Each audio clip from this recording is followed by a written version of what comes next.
In this video, we delve into the fascinating debate about the true age of the Egyptian pyramids and whether they might be much older than mainstream archaeology suggests. Exploring theories by Robert Bauval, we analyze his controversial ideas about the alignment of the pyramids with the constellation Orion and a potential link to an ancient star-based religion. We also look at the Naqada-era artifact, the ostrich egg, which intriguingly resembles the layout of the Giza pyramids alongside the Nile. With insights from Manetho's records, the Turin Papyrus, and findings that date back over 10,000 years, this episode questions whether the pyramids could have been built long before the time of the Pharaohs. Join us on a journey through time as we unravel mysteries that challenge what we think we know about ancient Egypt. In the previous video, we discussed how Robert Bauval proved that the layout of the Giza pyramids matches the Orion's belt constellation. After extensive research in the pyramid texts, Bauval showed that even the placement of the Nile River mirrors the Milky Way, and that the 7 pyramids stretching from Abu Rawash to Dashur represent the 7 stars in the sky. He published his findings in an archaeological science journal. Years later, in the early 1990s, after his theory was published, personal computers became widely available. Bauval bought a program called Sky Globe, which astronomers use to determine the positions of stars at any given time in history or the future. Through specific calculations, this program could predict constellations and shifts in their positions due to the Earth's motion. In other words, you could see where the stars would be tomorrow, the next day, or even 1,000 years from now. Using Sky Globe, Robert Bauval went back to the era when the pyramids were supposedly built, around 2500 BCE, but he noticed something unusual. This observation made him question if archaeologists were mistaken about the true age of the pyramids. In the 1960s, 2 researchers came up with an important theory: Egyptologist Alexander Badawi and astronomer Virginia Trimble. It's known that the Great Pyramid has 4 shafts. They realized that the openings in the king's chamber pointed to Alnitak, the brightest star in Orion's belt, as well as the star Thuban. Meanwhile, the shafts in the queen's chamber pointed to Sirius and Polaris. What really mattered was the shaft in the king's chamber. Through their calculations, they found that Alnitak passed through the king's chamber shaft around 2500 BCE, one of the reasons why the Great Pyramids are dated to this period. We'll see how Bauval used this theory. Sky Globe is outdated now, but we'll use a similar program, Stellarium, to observe what caught his attention. Stellarium is free and available on all operating systems, including Windows and Mac. It can show the sky and the positions of stars within 100,000 years before or after our time, and it's available in the links below this video if anyone wants to try it out. When using the program, you first have to select a location on Earth from which you want to view the stars. We'll choose the Giza area where the pyramids are located, but feel free to pick any location in northern Egypt, such as the old capital, Memphis. Then enter the exact latitude and longitude coordinates, which you can get using Google Earth. Either way, the results won't vary much. Here, we'll choose Giza from the menu, making it seem like we're standing at the pyramids in 2019. Note that the program shows only the sky, not the ground, so it won't show the pyramids. But imagine they're here. Now, we'll look south, indicated by the letter S. The constellations in the southern part of the sky are displayed with lines drawn by the program to help identify them. Let's go back to 2500 BCE by typing 2500 in the date field. This is how the sky appeared then. We can move days and months forward or backward until Orion and the Milky Way appear before us. Here is Orion, and this line represents the Milky Way. The angle of the pyramid's axis from the horizon is exactly 45 degrees, but Bauval noticed that if we draw an imaginary line extending from the king's chamber shaft, as Trimble and Badawi demonstrated, we'll find that the pyramid layout doesn't match Orion's belt. This means the builders aligned the Great Pyramid's shafts with Alnitak, but did not make the same connection with the other 2 pyramids. There's a noticeable difference in the angles. If you zoom in, you'll see a distinct tilt in the angle. Below, The Giza pyramid layout has a 45-degree angle from the horizon, as we previously noted, but the Orion constellation forms a sharp angle. This is a significant difference. In other words, if the pyramids were built in 2500 BCE, they would have been constructed at a sharper angle to align with Orion's belt. At this point, you may wonder, what if they built the three pyramids at random angles? Here we insist that the ancient Egyptians made no mistakes and left nothing to chance. Nothing was built randomly. Every detail was designed with precision, and each angle they chose had a specific purpose. What happens if we decide to change the date a bit? Let's move the date forward to 2400 BCE. Now we're at 2000 BCE, and still there's no alignment in the layouts. Let's try going further back. How about 2600 BCE, or even 3000 BCE? We've now gone back to 3500 BCE. We're now back in 3500 BCE, when Egyptian civilization as we know it began to take shape. But there's no match with the star alignment.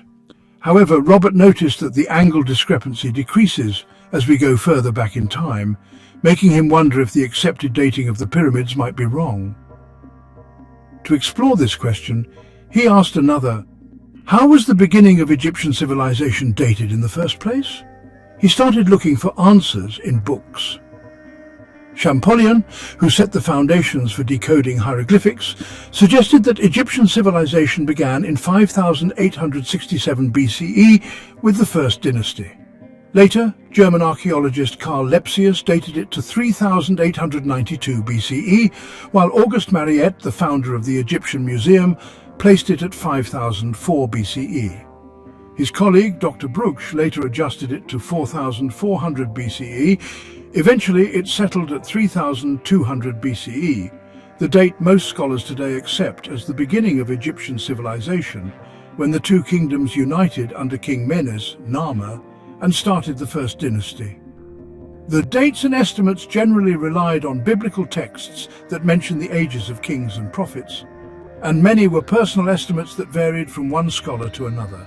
Even now, there's considerable variation among sources regarding dates, which is why you might see C or CA before dates in some books, meaning circa or approximately.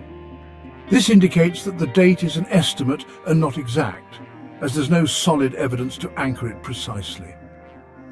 All of these dates are guesses, each book offering different figures.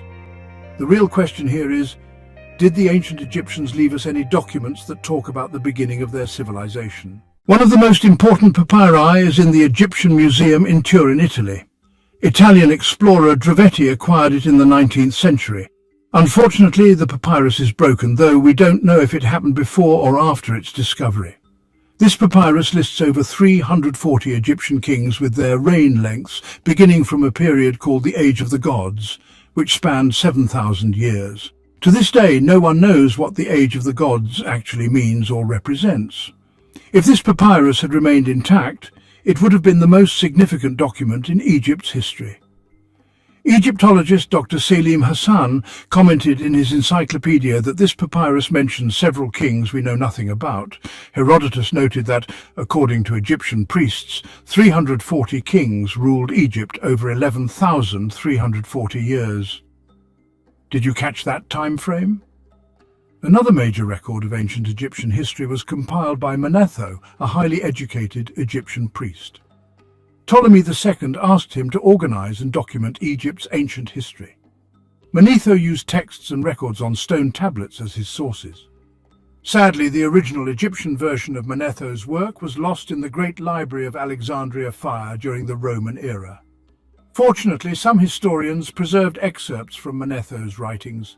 Some of these excerpts suggest that the timeline of Egyptian civilization doesn't end around 3000 BCE, but rather stretches back to about 30,000 BCE.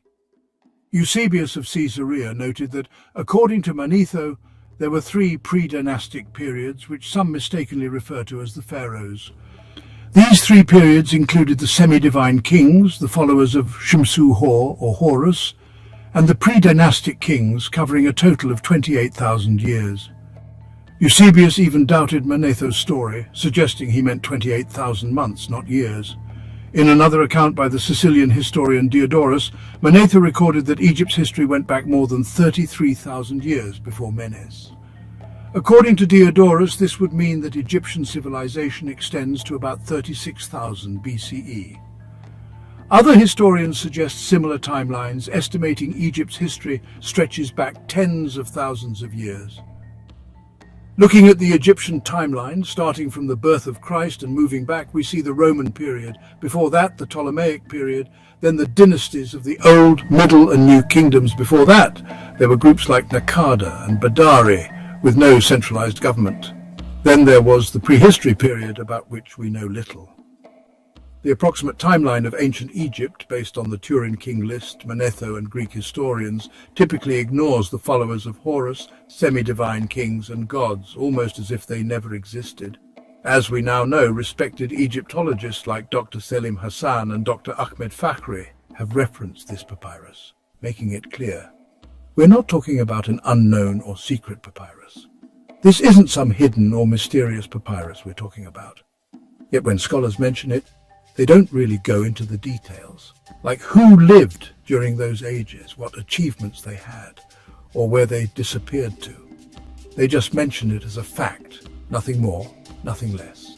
There's a clear inconsistency between the dates provided by Manetho and the Turin Papyrus, and the modern history books that reduce Egyptian history to a mere 3,000 years of civilization. They attribute the pyramids, obelisks, temples, statues, and all other artifacts to the dynastic period alone. It seems that the entire timeline of Egypt's history, as established by early European Egyptologists over the past 200 years, was heavily influenced by religious beliefs. In other words, according to the biblical timeline, Egyptian civilization isn't supposed to be more than 6,000 years old. If there are discrepancies in the real timeline, some Manetho followers might explain them as calendar errors or personal opinions. It's unavoidable that there are many periods in Egyptian history that remain completely unknown to us. The real age of Egyptian civilization isn't 3,000 years, but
about C14 dating.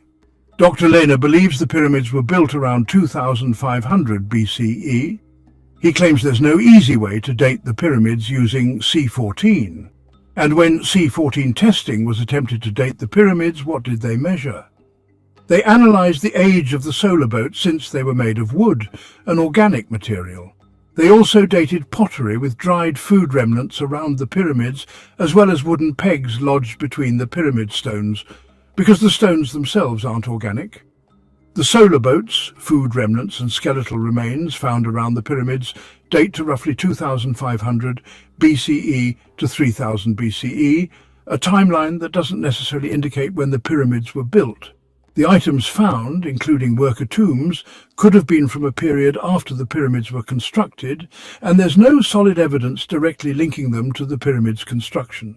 In the Nubian Museum in Aswan, a very rare artifact was discovered, an ostrich egg from the Naqada-era, around 4500 BCE. This egg was found in a tomb in 1907. On close inspection, you can see an engraving of 3 pyramids that resemble the Giza pyramids and a river that looks like the Nile. Looking south from the pyramids, the 3 pyramids align on the west bank of the Nile in the same order as they do on the egg. You'll also notice the river on the egg is wide in the north and narrow in the south, mimicking the Nile. The official note on the egg states it dates to 4500 BCE. The official stance is that this alignment is just a coincidence, not a representation of the Giza pyramids.